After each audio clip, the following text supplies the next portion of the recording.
Hali gani mwanafamilia wa channel yako pendwa, na natumai buheri wa afya tele kabisa.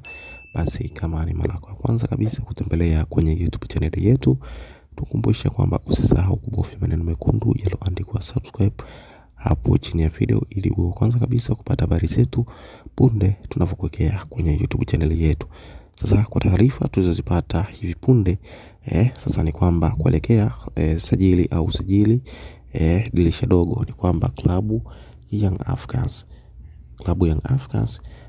imefikia makubaliano ya mwisho kabisa na moja mchezaji mahiri kutoka klabu moja kubwa. Sasa ni kwamba taarifa kamili ni kwamba kocha mkuu wa Yanga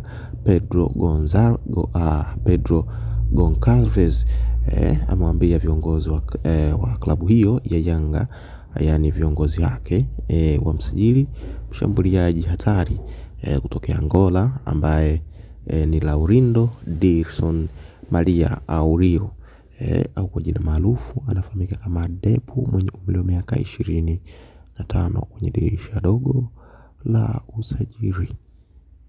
Sasa Depu amewahi kupitia vilabu vya Petro de Luanda ya Angola na vingine vingi, hasa katika historia yake ya football. Pia Depu amefungia timu ya taifa ya Angola goli 15 kwenye mechi 18 dhidi ya Petro Goncalves. Kwa hiyo ni kwamba kwa namna gani kocha huyu ana ujua uwezo wa mchezaji wake ambaye alishaikuwa naye kipindi hapo cha nyuma. Kwa hiyo ni kwamba kwa dili hilo la mchezaji huyo ni kwamba tayari limeshakamilika, na kinachosubiriwa ni kwamba mchezaji huyo aweze kujiunga na klabu Young Africans kwa ajili ya kuitumikia hapo ifikapo sajili za dirisha dogo. Kwa hiyo ni kwamba kilichobakia ni mchezaji huyo tukufikia tu baada ya ufunguzi wa dirisha dogo, basi aweze kuwasili kunako klabu Young Africans, kwa kuwa dili lake na Young Africans tayari limeshakamilika na hakuna vingine ambavyo huenda vinahisiwa kwamba kuna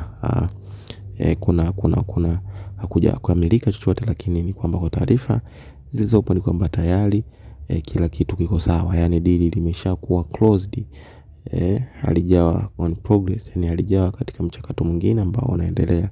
Kwa hiyo ni kwamba dili hilo limeshakamilika la mchezaji huyo, na tutarajie kumuona kunako kikosi cha Young Africans hapo ifikapo dirisha dogo la sajili. Na ni kwamba mchezaji huyo amekuwa miongoni mwa wachezaji ambao wamekuwa ni pendekezo namba 1 kutoka kwa kocha. Kwa hiyo shawishi za mchezaji huyo kusajiliwa kunako klabu Young Africans ni kutokana na pendekezo za kocha ambazo aliziona kwamba mchezaji huyo ataweza kuziba nafasi au kuziba baadhi ya sehemu ambapo